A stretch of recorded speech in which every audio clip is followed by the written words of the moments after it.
I'm not sure what you thought was going to happen when the Valley Flyer shut down and people could go and opt to work for Transurban. Surely people must appreciate that nothing's going to happen overnight. From day one, if you recall back to when everyone was still at Valley Flyer, one of the things we did was tell people their union membership continues if they go to work for Transurban.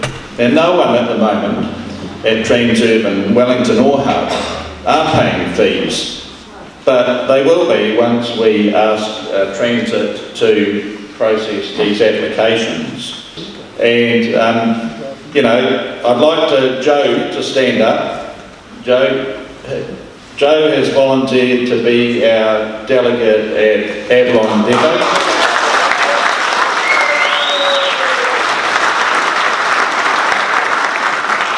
And Brian Oliver is here somewhere as well. Could he just stand up? Brian has volunteered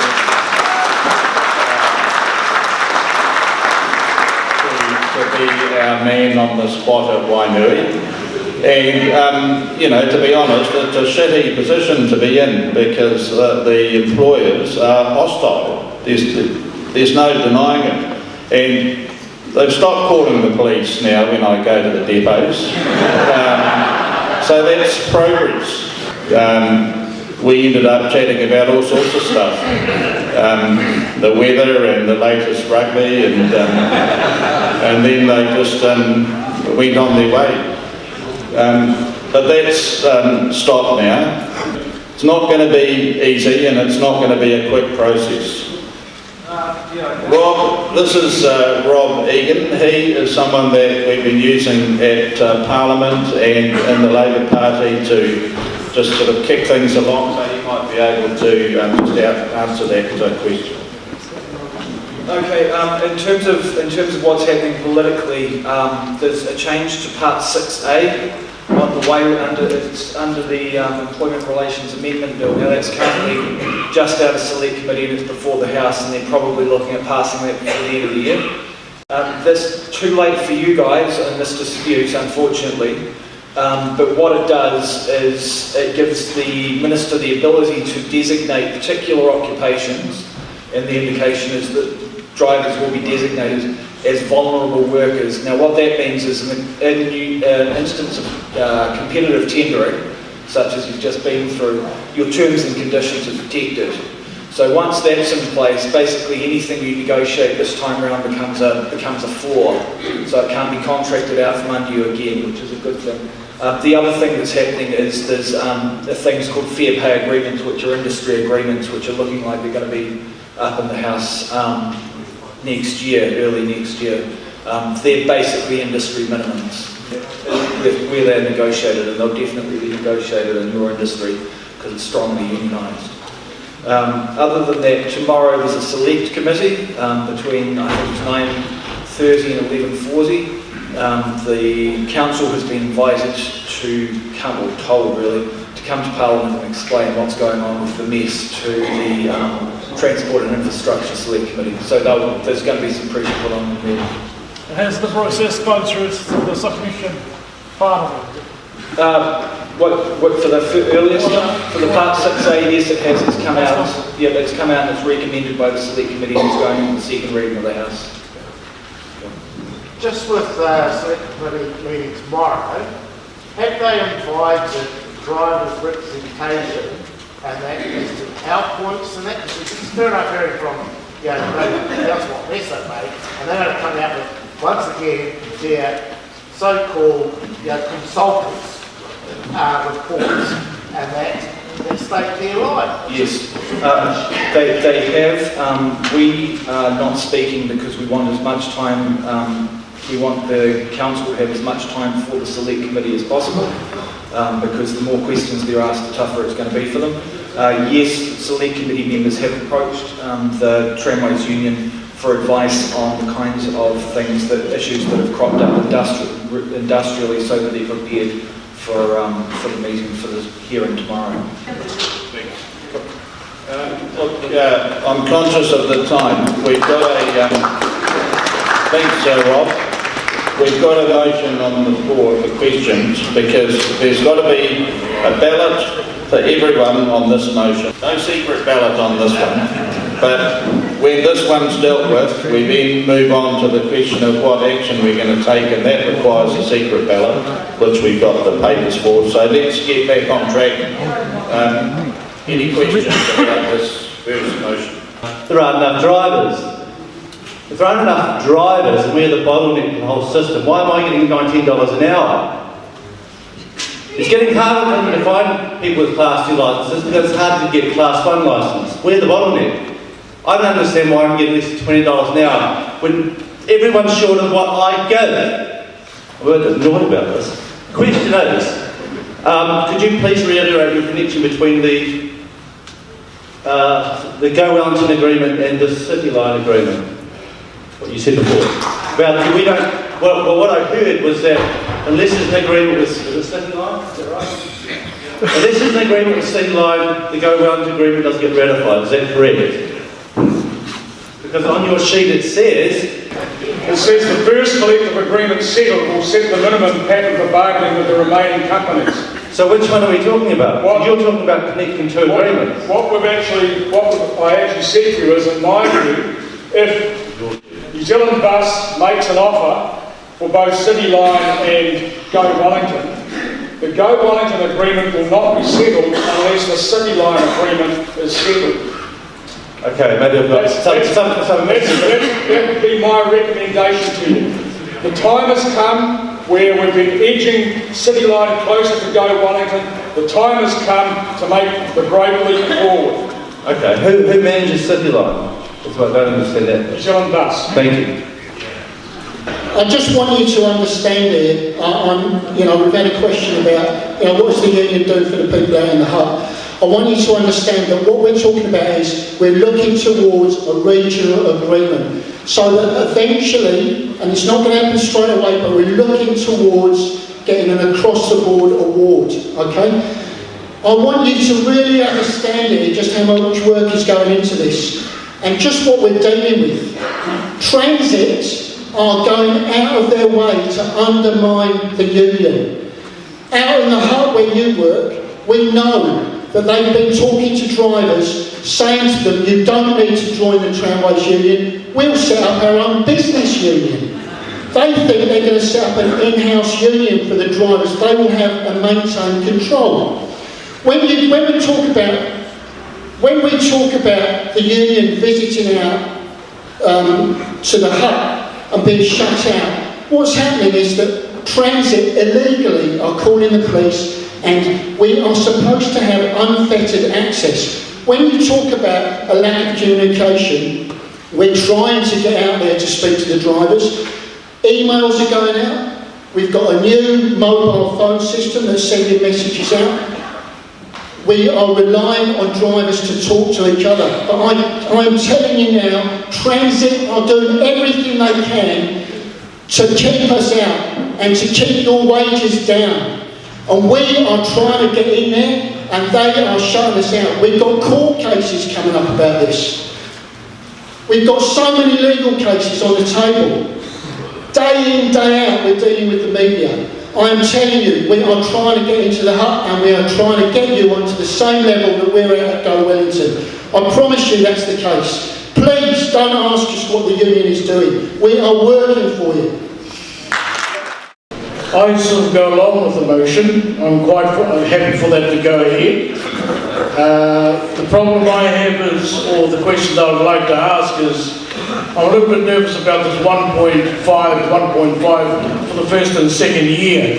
Can I ask what our union negotiators have in mind as a fair increase for all of us? I mean, 1.5 for the first and second year is crap. Right? I've been here for 24 years, right? Like a lot of other drivers have. I'm on $19.61 an hour. That needs to move up quite significantly.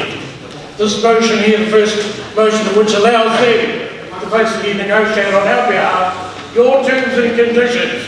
I'm asking you. penal rates, all allowances, everything continues. The hourly rate claimed currently is $20.75.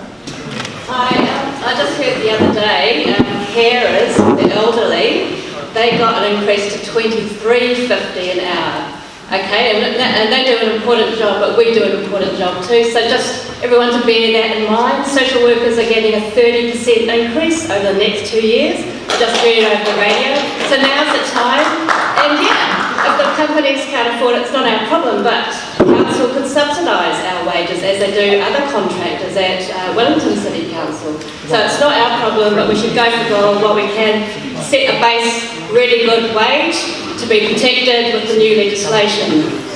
I just want to address a little elephant in the room. I've been thinking about this for quite some time. I'm a newbie. I've only been driving a bus for 3 years. And every time I come to one of these meetings, I always hear somebody asking a very basic question about the process of union. And I'm not surprised, because the union movement was attacked in 1990 and in many ways destroyed. And because of that, for almost 30 years, we've had a generation of people who do not understand how union works. That's not their fault. Some of those people are in this room today. They're here because they're asking, what have you done for me? As if the union were a bunch of people sitting on the stage. I know that for many of you, most of you, you understand this. But for those people who don't understand it, I want to make it really clear, because I'm lucky. I was brought up by a unionist.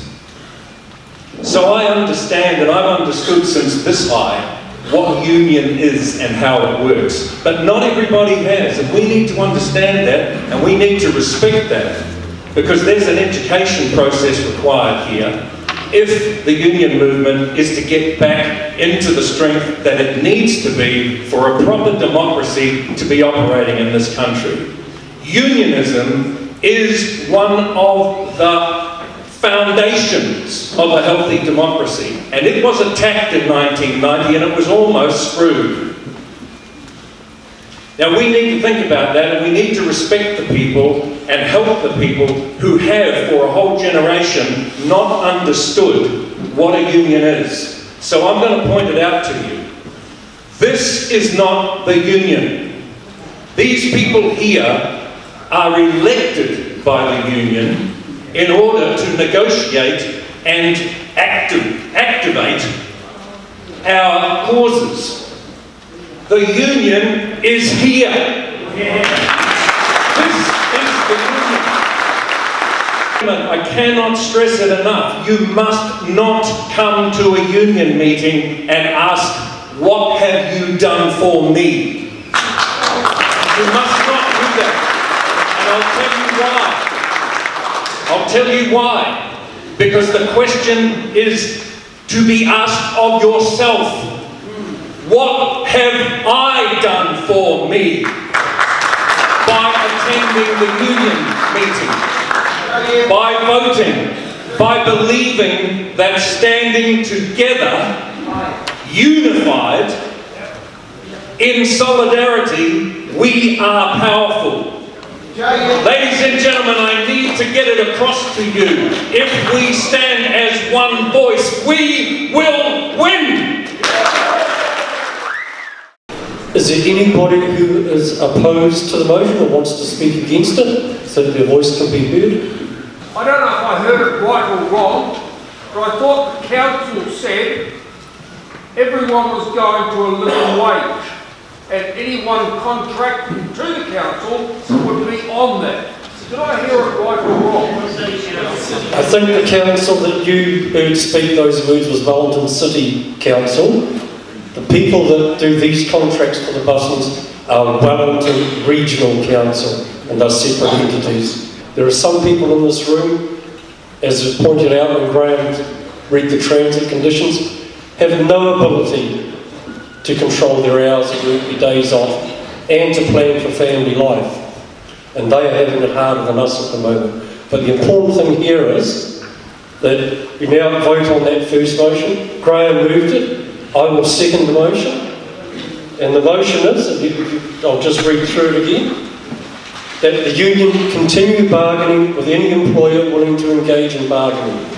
If the negotiators agree to recommend any offer for a CEA to members at any company prior to the 23rd of October, that's the day after Labour weekend, any resolution for industrial action at that company will be suspended until a meeting of the members is held to vote on the offer.